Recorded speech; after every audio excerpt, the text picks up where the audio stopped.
Assalamualaikum warahmatullahi wabarakatuh. Kenalkan saya Rani Amalia dengan NIM T1C020168 dari kelas R10 Akuntansi angkatan 2020. Di sini saya akan membahas materi pajak penjualan atas barang mewah atau PPNBM dengan dosen pengampu Bapak Dr. Whitney Eka Putra SE MSI CQNR.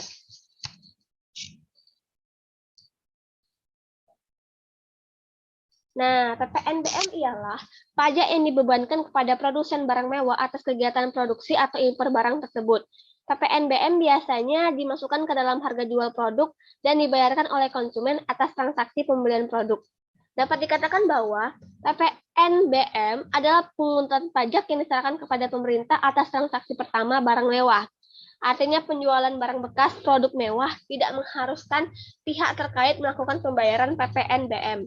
Dasar pengenaan PPNBM, yang pertama itu ada harga jual produk, termasuk biaya tambahan yang dikenakan oleh penjual, kemudian nilai impor, baik cukai impor, uang dari biaya masukan, serta pungutan lainnya. Yang ketiga nilai ekspor, yaitu semua biaya yang dibebankan oleh eksportir.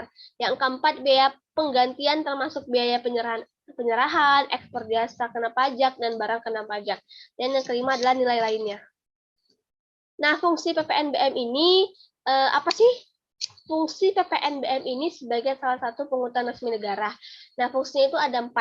Yang pertama itu penyeimbang pembebanan pajak antar kalangan atas dan masyarakat umum. Jadi itu pembeda antara kalangan atas sama kalangan di masyarakat umum. Kemudian yang kedua itu sebagai pengendali konsumsi BKP barang mewah. Yang ketiga itu bentuk perlindungan pemerintah terhadap produsen kecil dan menengah. Dan yang keempat itu sebagai PPNBM ini itu berkontribusi terhadap penerimaan negara.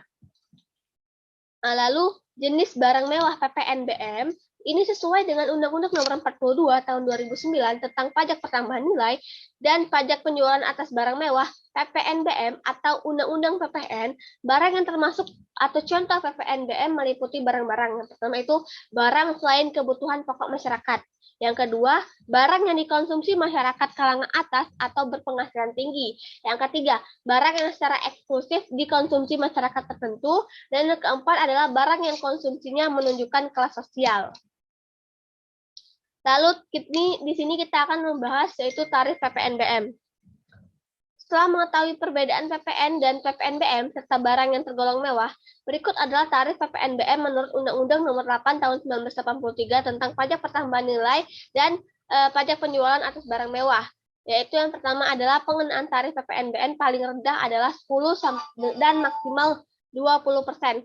Yang kedua, adanya perbedaan pengenaan tarif PPNBM didasarkan atas klasifikasi barang yang tergolong mewah yang terkena PPNBM. Yang ketiga itu berdasarkan konsultasi dengan DPR. Namun, guna mengacu transaksi ekspor produk dalam negeri, PPNBM bisa bernilai 0% bila produsen itu mengekspor barang mewah tersebut. Selain itu, tarif PPNBM mobil dan barang mewah lainnya diperlakukan dengan cara mengalihkan nilai dasar pengenaan pajak terhadap besaran tarif PPNBM. Ini contohnya teman-teman. Pak Dani, ini mengimpor BKP, barang kena pajak itu BKP ya, dengan nilai impor 7 juta, sedangkan tarif PPNBM yang dikenakan itu adalah 15% misalnya.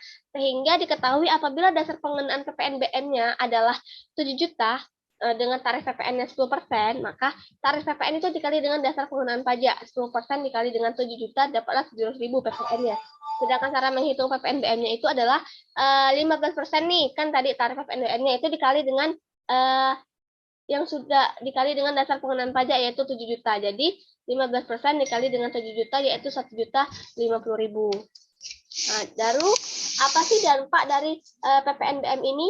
Nah, di bawah ini merupakan dampak pengenaan tarif PPNBM di Indonesia yang perlu kita pahami ya teman-teman. Yang pertama itu dampaknya tentunya akan menerima kas negara tentunya. Kemudian yang kedua mengendalikan konsumsi BKP yaitu barang kena pajak. Yang ketiga, peningkatan penjualan mobil bekas. Yang keempat, kenaikan nilai saham mobil ya tentunya dengan adanya pajak ini saham ataupun Juga tentu dengan naiknya saham mobil ini tentunya juga dapat menerima kas negara. Dan yang terakhir adalah menurunkan emisi gas buangan mobil. Jadi kelima dampak ini tuh saling berhubung satu sama lain. Dan tentunya tujuan utamanya itu adalah penerimaan kas negara. Baik teman-teman, itulah materi yang dapat saya sampaikan terkait dengan PPNBM. Kurang lebihnya saya mohon maaf. Saya akhiri dengan wassalamualaikum warahmatullahi wabarakatuh.